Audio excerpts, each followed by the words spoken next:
Love जिहाद के जाल में फंसी हिंदू और क्रिश्चियन लड़कियों को खबरें और प्रवचन तो खूब सुनने को मिलते हैं, लेकिन उन्हें ऐसा कोई डॉक्यूमेंट नहीं मिलता खोज के साथ ये बताया गया हो कि आखिर उन्हें लव जिहाद के जाल में फंसाया कैसे जाता है। ऐसा एक डॉक्यूमेंट 2011 में वॉइस फॉर जस्टिस नाम की एक संस्था ने पब्लिश किया था और इस रिसर्च को करने के लिए काफी नामी गिरामी लोग थे। जो रिसर्च पैनल है इसमें आपको former chief justice, IPS officers और फॉर्मल एडिशनल एडवोकेट जनरल जैसे लोग मिलेंगे। इस कमेटी ने लव जिहाद के पीड़िताओं, उनके परिवार वालों और इसके साथ ही लव जिहाद की काउंसलिंग करने वाले लोगों के साथ लंबी मुलाकातें की, उनके इंटरव्यूज किए और उसके बाद इस रिपोर्ट में कुछ ऐसी चीजें निकल के आई जो आपको चौंका देंगी। अगर आप पूरी रिपोर्ट पढ़ना चाहें तो लिंक हम आपको नीचे डिस्क्रिप्शन में दे रहे हैं। इस रिपोर्ट में सबसे पहले तो पूरे क्रोनोलॉजी का खुलासा हुआ कि आखिरकार मुस्लिम लड़के हिंदू लड़कियों को, क्रिश्चियन लड़कियों को फंसाते कैसे हैं। इसके लिए 3-4 चीजें निकलकर सामने आई। जब लड़कियों से पूछा गया कि आखिर वो प्यार में कैसे पड़ गई, कैसे उन्हें मुस्लिम लड़कों ने आकर्षित किया, तो 3 चीजें सभी लड़कियों ने बताई।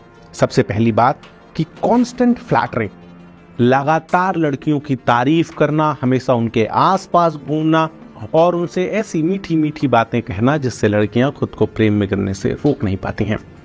दूसरा तरीका जो इस्तेमाल किया जाता है वो समय।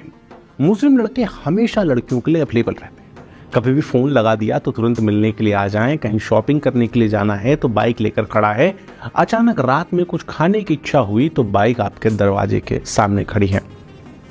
और जो तीसरी चीज निकल के आती है वो है फ्रेंड्स प्रेशर, यानी जब कभी भी कोई हिंदू लड़की को मुसलमान लड़के को फंसाना होता है तो स्वयं तो उसके संपर्क में आता है, साथ ही उसके पूरे फ्रेंड सर्कल को प्रभावित करता है, उसके आसपास अपने लोगों की दोस्ती करवाता है और उसके बाद दोस्तों की तरफ से दबाव बनाया जाता है कि वो उस लड़के के साथ रिलेशनशिप में आए। इसके साथ ही मुस्लिम लड़कियों का एंगल, लव जिहाद के ज्यादातर मामलों में जो पीड़िता होती है उसकी कोई ना कोई मुस्लिम दोस्त होती ही है जिसने उसका या तो उस लड़के से परिचय करवाया होता है, उससे मिलने के लिए उसके ऊपर दबाव बनवाया होता है। इस पूरे रिसर्च रिपोर्ट में और भी कई चौंकाने वाले खुलासे हुए, लेकिन एक खुलासा सबसे ज्यादा चौंकाने वाला था, वो ये था कि इस पूरे में दवाओं का इस्तेमाल किया जाता है, ड्रग्स का इस्तेमाल किया जाता है। ड्रग एक्सपर्ट से बातचीत में 3 दवाओं के नाम सामने आए, डाइजापाम, बार्बिटूरेट्स और एलएसडी।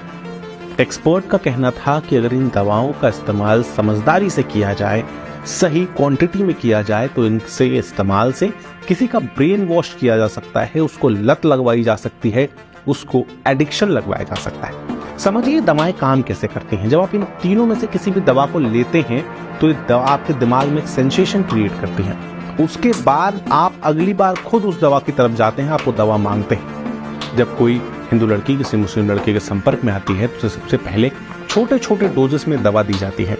कुछ समय के बाद अगर लड़की को दवा ना मिले तो उसे गजब की बेचैनी महसूस होने लगती है और वह स्वयं उस लड़के की तरफ खींची चली जाती है, जिसके बाद ब्रेन वॉशिंग की प्रोसेस शुरू होती है, जिसके बाद धर्मांतरण की प्रोसेस शुरू होती है।